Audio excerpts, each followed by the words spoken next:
Ed Worley, NRA ILA's California State Liaison, joins us. Ain't no party like a gun control party, Ed. Well, there is no party when everybody's just talking and not knowing what they're saying. So, all right. So tomorrow, as I understand it, tomorrow is the day that bills have to cross out of their house of origin. Is that right? right. Okay. Right. And that means this week was the week we saw a lot of gun control movement in both the Senate and the Assembly? Yeah, mostly in the Senate was where all the really bad stuff is residing right now, and it's all related to the Bloomberg push. So it's the raft of bills that Bloomberg and his people are pushing. Okay. All right. So can we go through some of these? Yeah, let's go through the main ones. I'll walk through the main ones real quick. First one is SB 396. In California, when the so-called Sullivan bans were passed some years ago, if you owned a high-capacity magazine, a 20 or 30-round magazine, and you had it, those are all grandfathered in. You can keep them. But what they've decided now is that you can't keep them. So SB 396 by Senator Hancock bans the mere possession of any magazine over 10 rounds. So millions of magazines that are in California that people lawfully own, their attitude is, well, it doesn't matter. You can turn them in. You can have them destroyed. You can take them out of the state. It doesn't matter. But you won't be able to own them. But you won't be able to have them, possess them in the state of California. Gee, okay. So, I mean, when you sit down and try to talk logically through all this, of course, they're not paying attention. The fascinating thing yesterday is that they brought all the bills up at one time, early in the morning, and when the Senate came back in. So they did the bills one after another. They didn't. Usually the bills are all scattered in the agenda for the day. The Assembly's doing like 400 bills, the Senate's doing like 300 bills. But what they did is they put all these blocks of bills together and did them one after the other. So the other bill, Senate Bill 374 by Senator Pro Tem Darrell Steinberg. The so-called gun bans in California passed that they've tried to use the excuse of, well, these are military-style firearms. They're black, they're ugly, they have a pistol grip, they have an evil bayonet lug, or they have an evil flash suppressor, or they have a folding stock. And that's why you can't have them, because they look bad. Right. Well, what Senator Steinberg has done now is they've walked away from all those pretenses now. SB 374 says if it's a semi-automatic rifle that accepts a detachable magazine, it's banned. So Ruger Mini 14s, Ruger 1022s, AR-15s, Springfield M1As, Browning BAR, Remington BAR, Remington 7600s, all the semi-autos that they don't have to have any bad features on them at all, except for the fact they're a semi-automatic firearm and they accept a detachable magazine. And that includes all the rimfire guns, too. Oh, no, this is just. I mean, Ed, to hear it is crazy. This is what happens when people who don't know about guns, who just they know they don't like them, right, decide to start writing gun control laws. Well, see, that's the thing is that their excuses. It was funny in a sad way to listen to their presentations on the bills. Their basically saying was that the gun people are too smart and they keep getting around us. The gun people are too smart and keep finding loopholes. So when they presented the gun ban, they said, well, the gun people are too smart because they've now made these guns without all these bad features. Well, if you take a trip in the Wayback Machine back to when the debate was, and I was here, when they were trying to ban the AR-15s and everything else, they told us, and this is what they said, oh, we don't want to ban some out of us. No. We only want to ban the bad guns that allow you to spray bullets, that allow you to do these things with the guns that you shouldn't be able to do. We don't want all your guns. We just want the bad-looking guns. Well, as I testified to in the committee, I said, now all the smoke screen is gone. All the pretense is gone. We in the NRA have told people that the real advocates of gun control want to ban all guns. And this is what SB 374 is. So your target rifle, like my daughter's 1022, to all the different Ruger Mini 14s that the ranchers and hunters use, AR-15s, all the semi-automatics are banned. Now, theoretically, you can register them and keep them if you register them, but there's going to be millions of Californians who are going to be affected by the law.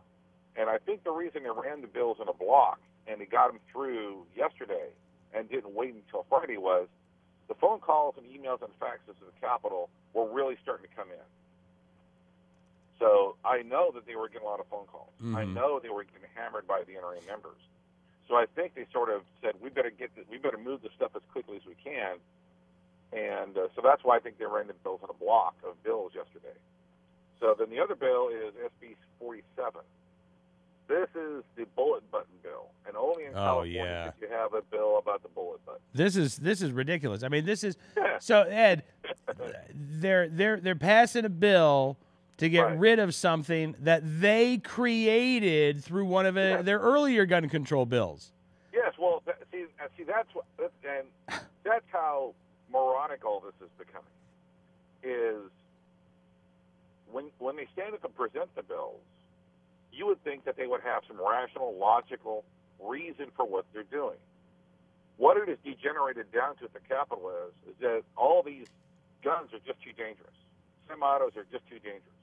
We just can't have people having these because they can just be reloaded too fast. You can just shoot them too fast.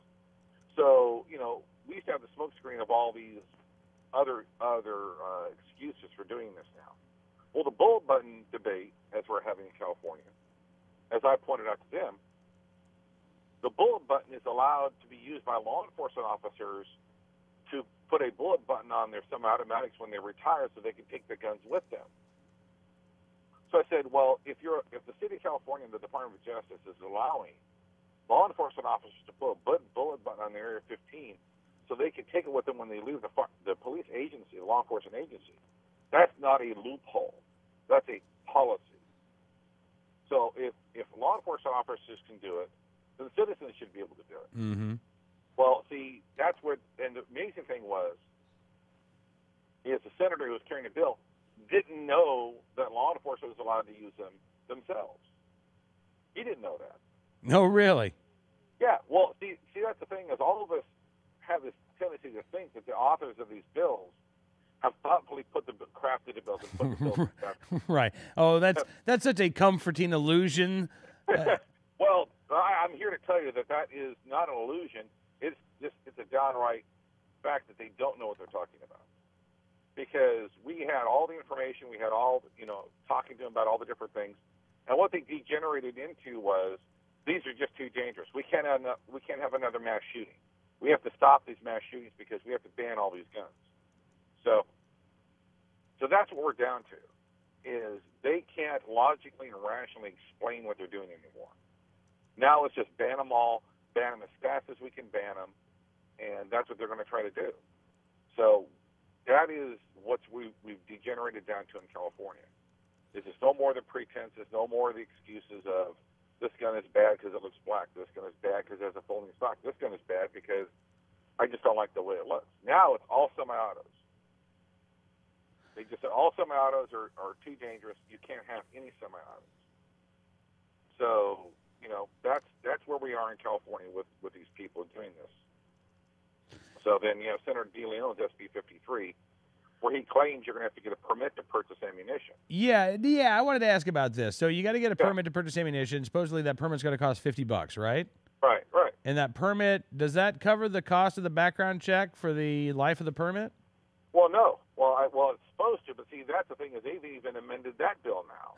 So a lot of bills have also been amended because they realize they're having problems with that too. Now what he's trying to push is an instantaneous background check to buy ammunition. Well, as I pointed out in the committee hearing, I said, well, pardon me for asking, but in California we have a 10-day waiting period to buy firearms. And we've been told we have to have a 10-day waiting period because apparently our Department of Justice can't do what the vast majority of all the other agencies in the United States do, and that's an instantaneous background check. Because for some reason, California, the center of the hub of the universe for high technology, we can't use high technology to do background checks. We can't use modern technology. We can't use all the stuff that's out there. The Department of Justice says, oh, no, we need 10 days to do a background check. Well, now Senator DeLeon claims that he's going to push for an instantaneous background check to buy ammunition. I said, well, if you can do an instantaneous background check to buy ammunition, why can't you do it when I buy a firearm? I get these blank stares looking at me. I said, well, it's the same background check. It's no different. Right. So that's the illusion they're trying to say is, oh, don't worry, this will turn into an instant background check. Well, it won't. So then you could be waiting days and days and days to purchase ammunition. Well, exactly right, and that's the thing. Is that's what they want. They want to stop people from buying ammunition. They want to make it as hard as they can to buy ammunition. Now, instead of talking about criminals buying ammunition, which is what they want to think they're doing, is that they're saying, well, and the other thing they're trying to do is if you buy large quantities of ammunition, they want you to be reported to the Department of Justice and local law enforcement. So if you buy over 3,000 rounds of ammunition within a 5-day period, there's something wrong with you, so therefore you should be reported and somebody should come out and ask you questions and talk to you. And like I pointed out to them, I said, I've taught law enforcement training classes where we shot 1,000 rounds in a weekend. And they look at you and they go, what? I go, yeah, people, those of us who shoot a lot, 1,000 rounds is not a lot of ammo.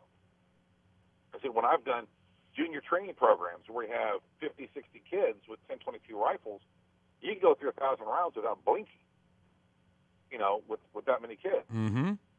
And it's amazing that you have these so-called persons who are well-educated, supposedly, the stewards of our rights, who don't have a basic conceptual understanding of sportsmen and shooters and competitive shooters and everything else.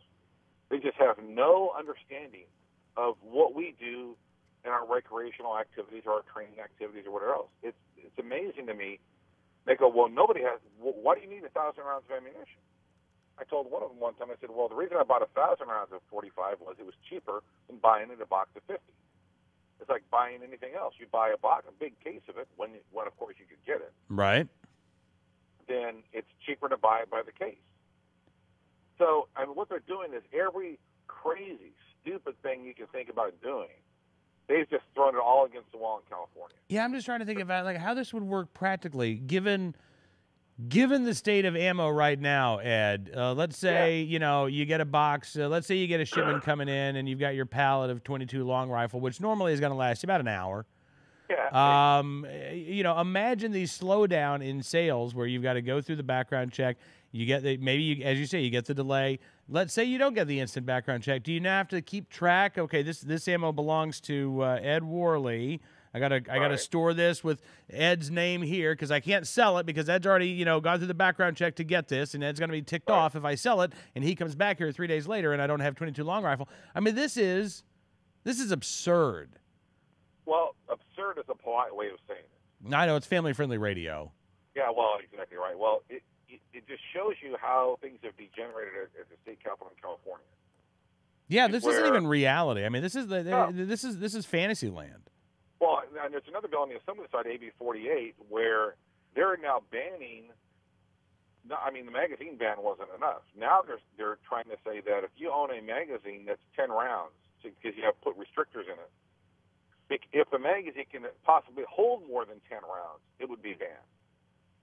So there are some magazines out there which are blocked on the inside, and it was cheaper for the manufacturer to make a 20-round magazine into a 10-rounder by putting a block on the inside that you can't remove.